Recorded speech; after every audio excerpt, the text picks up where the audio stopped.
નમસ્તે મિત્રો, સ્વાગત છે તમારું આપણે યુટ્યુબ ચેનલમાં। તો મિત્રો, આજના વિડીયોમાં આપણે વાત કરવાના છે જે મિત્રો મહિલા સમૃદ્ધિ યોજના જે મિત્રો બહાર પાડવામાં આવેલી છે બરોબર 2024ની અંદર। તો મિત્રો આ યોજનાની સંપૂર્ણ માહિતી આ એક જ વિડીયોની અંદર મેળવવાના છીએ।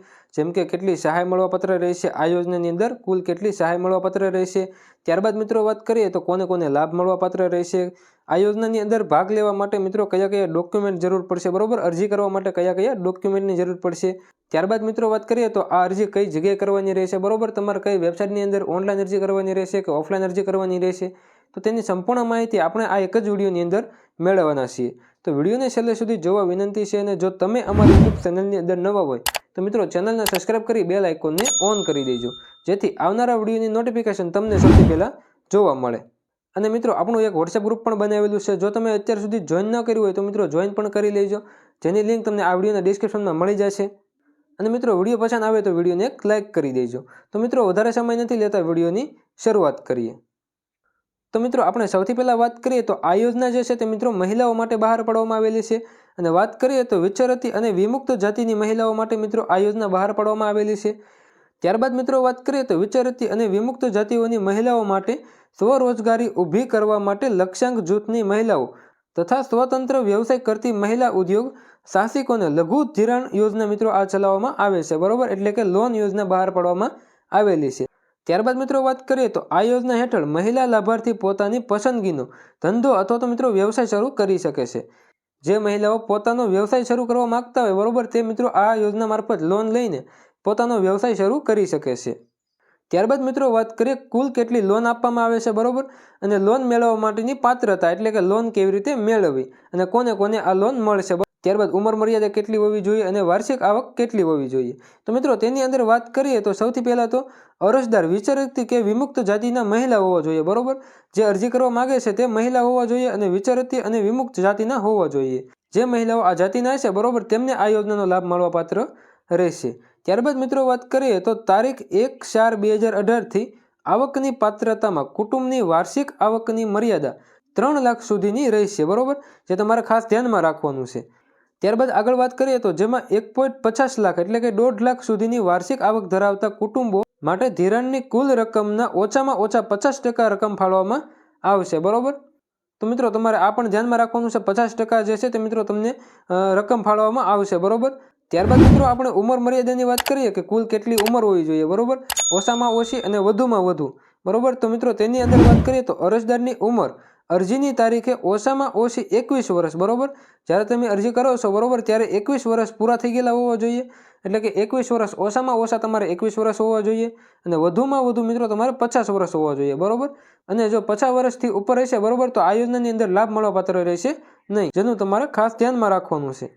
ત્યારબાદ મિત્રો વાત કરીએ તો અરજદારને તાંત્રિક અને કુશળતા ધરાવતા ધંધા અથવા વ્યવસાયના કિસ્સામાં અનુભવ હોવો જોઈએ, એટલે કે અરજદાર જે વ્યવસાય શરૂ કરવા માગે છે બરોબર, તેમના માટે કુશળતા ધરાવતા ધંધા અથવા તો વ્યવસાયનો અનુભવ હોવો જોઈએ બરોબર, અનુભવ હોવો જરૂરી છે।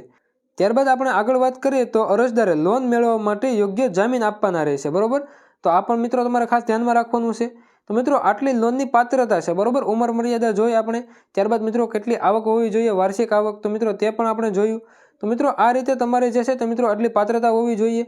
તો જો તમે આટલી પાત્રતા ધરાવતા હશો બરોબર તો તમને આ લોન મળવાપાત્ર રહેશે।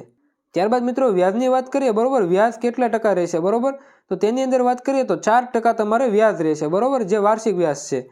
તો મિત્રો તમારે 4% વ્યાજ ભરવાનું રહેશે। ત્યારબાદ આપણે આગળ વાત કરીએ તો કયા કયા ડોક્યુમેન્ટ જોશે, એટલે કે ફોર્મ ભરવા માટે કયા કયા ડોક્યુમેન્ટ તમારી પાસે હોવા જરૂરી છે। તો તેની અંદર મિત્રો આપણે વાત કરીએ તો સૌથી પહેલાં તો અરજદારનું આધાર કાર્ડ બરોબર, આધાર કાર્ડ એક હોવું જરૂરી છે। ત્યારબાદ આગળ વાત કરીએ તો રેશન કાર્ડ પણ મિત્રો અરજદારનું હોવું જરૂરી છે। ત્યારબાદ મિત્રો આગળ વાત કરીએ તો જાતિનો દાખલો તમારી પાસે હોવો જોઈએ। ત્યારબાદ આવકનો દાખલો તમારી પાસે હોવો જોઈએ, આવકનો દાખલો હશે તો મિત્રો તમે આ યોજનાનો લાભ લઈ શકશો। ત્યારબાદ મિત્રો વાત કરીએ તો પૂરું સરનામું હોવું જોઈએ। ત્યારબાદ મોબાઈલ નંબર ફરજિયાત છે અને ઈમેલ એડ્રેસ બરોબર, ઈમેલ એડ્રેસ પણ મિત્રો ફરજિયાત છે। તો આટલા ડોક્યુમેન્ટ જે છે તે મિત્રો ફરજિયાત છે બરોબર, આટલા ડોક્યુમેન્ટ હોવા જરૂરી છે। તો આપણે ફરીવાર જોઈએ તો એક આધાર કાર્ડ, રેશન કાર્ડ, જાતિનો દાખલો, આવકનો દાખલો, પૂરું સરનામું, મોબાઈલ નંબર અને ઈમેલ એડ્રેસ, તો આટલા ડોક્યુમેન્ટ તમારી પાસે હોવા જરૂરી છે। તો મિત્રો આપણે આ પૂરા ડોક્યુમેન્ટ જોયા, કયા કયા ડોક્યુમેન્ટ જોશે, ત્યારબાદ મિત્રો કોણ કોણ અરજી કરી શકશે, કુલ કેટલી લોન મળવાપાત્ર રહેશે. હવે મિત્રો આપણે વાત કરીએ આ લોન મેળવવા માટે તમારે ફોર્મ કઈ જગ્યાએ ભરવાનું રહેશે અથવા તો અરજી કઈ જગ્યાએ તમારે કરવાની રહેશે. તો તેની અંદર મિત્રો વાત કરીએ તો મિત્રો આપણે વાત કરીએ અરજી કઈ જગ્યાએ તમારે કરવાની રહેશે. તો અહીંયા તમને એક વેબસાઇટ જોવા મળે છે બરોબર, જે મિત્રો અહીંયા વેબસાઇટ જોવા મળે છે. આ વેબસાઇટ મિત્રો તમને આ વિડીયોના ડિસ્ક્રિપ્શનમાં પણ મળી જશે. આ વિડીયોના ડિસ્ક્રિપ્શનમાં જશો બરોબર એટલે તમને આ વેબસાઇટ જોવા મળશે. ત્યાં તમે ક્લિક કરશો એટલે મિત્રો ડાયરેક્ટ તમારે જો ફોર્મ આવી જશે બરોબર. તમારે ડાયરેક્ટ ફોર્મ ભરવું હોય તો પણ મિત્રો તમે ભરી શકશો. અથવા તો મિત્રો તમે આ વેબસાઇટ ગૂગલમાં સર્ચ પણ કરી શકો છો અથવા ક્રોમ બ્રાઉઝરની અંદર અથવા તો મિત્રો કોઈ પણ બ્રાઉઝરની અંદર આ સર્ચ પણ કરી શકો છો અને તમે ફોર્મ ભરી શકો છો. ત્યારબાદ મિત્રો અહીંયા તમને હેલ્પલાઇન નંબર જોવા મળશે, જે મિત્રો છે 079 23 25 75 59 બરોબર. તો મિત્રો આ હેલ્પલાઇન નંબર પણ છે આ યોજનાનો. ત્યારબાદ મિત્રો આ યોજનાનો ઈમેલ એડ્રેસ પણ અહીંયા તમને જોવા મળશે. ત્યારબાદ મિત્રો જો તમારે અમારા વોટ્સએપ ગ્રુપની અંદર જોડવું હોય બરોબર, તો આ નંબર ઉપર તમારે SMS કરવાનો છે અથવા તો મિત્રો તમારે આ વિડીયોના ડિસ્ક્રિપ્શનમાં તમને લિંક પણ મળી જશે.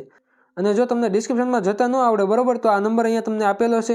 આ નંબર ઉપર તમારે વોટ્સએપ મેસેજ કરવાનો છે જોઈન ગ્રુપ બરોબર, એટલે હું તમને અમારા ગ્રુપની અંદર જોઈન કરી દઈશ. તો મિત્રો તમને આ બધી સંપૂર્ણ માહિતી મળી ગઈ છે. ઓનલાઈન ફોર્મ કઈ જગ્યાએ ભરવાનું, ત્યારબાદ મિત્રો વાત કરીએ તો કયા કયા ડોક્યુમેન્ટ જોશે. હવે મિત્રો આપણે છેલ્લી તારીખની વાત કરીએ કે આ યોજનાની અંદર છેલ્લી તારીખ શું રહેશે, એટલે કે લાસ્ટ ડેટ ફોર્મ ભરવાની છેલ્લી તારીખ શું રહેશે.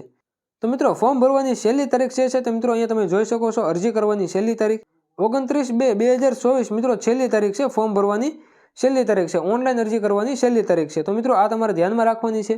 જો તમારે ફોર્મ ભરવાનું હોય બરોબર, તો મિત્રો તમે અત્યારે ભરી દેજો. 29/2/2024 એટલે કે આ ફેબ્રુઆરી મહિનાની અંદર તમે ફોર્મ ભરી શકશો બરોબર. ત્યારબાદ મિત્રો તમે આ યોજનાની અંદર ફોર્મ ભરી શકશો નહીં. તો મિત્રો આ પણ તમારે ધ્યાનમાં રાખવાનું છે. તો મિત્રો હવે તમને સંપૂર્ણ માહિતી મળી ગઈ છે, જેવી કે મિત્રો છેલ્લી તારીખ શું રહેશે, કયા કયા ડોક્યુમેન્ટ જોશે, અરજી તમારે કઈ જગ્યાએ કરવાની રહેશે બરોબર. ત્યારબાદ મિત્રો કોણ કોણ આ યોજનાની અંદર લાભ લઈ શકે છે, લોન મેળવી શકે છે, ત્યારબાદ કોને કોને લોન મળવાપાત્ર રહેશે. તો તમને સંપૂર્ણ માહિતી મળી ગઈ છે. હજી તમને કોઈ પણ પ્રશ્ન હોય તો તમે મને કોમેન્ટ બોક્સમાં જણાવી શકો છો. શક્ય બનશે એટલે મિત્રો તમારા કોમેન્ટનો જવાબ આપી દઈશું. તો મિત્રો વિડીયો પસંદ આવ્યો હોય તો વિડીયોને એક લાઇક કરી દેજો. અને જો તમે અમારી યુટ્યુબ ચેનલની અંદર નવા હોય તો મિત્રો ચેનલને સબસ્ક્રાઇબ કરવાનું ના ભૂલતા અને બેલ આઇકોનને ઓન કરી દેજો, જેથી આવનારા વિડીયોની નોટિફિકેશન તમને સૌથી પહેલાં જોવા મળે. તો મિત્રો હવે મળીએ આગળના વિડીયોમાં. ત્યાં સુધી જય હિન્દ, વંદે માતરમ.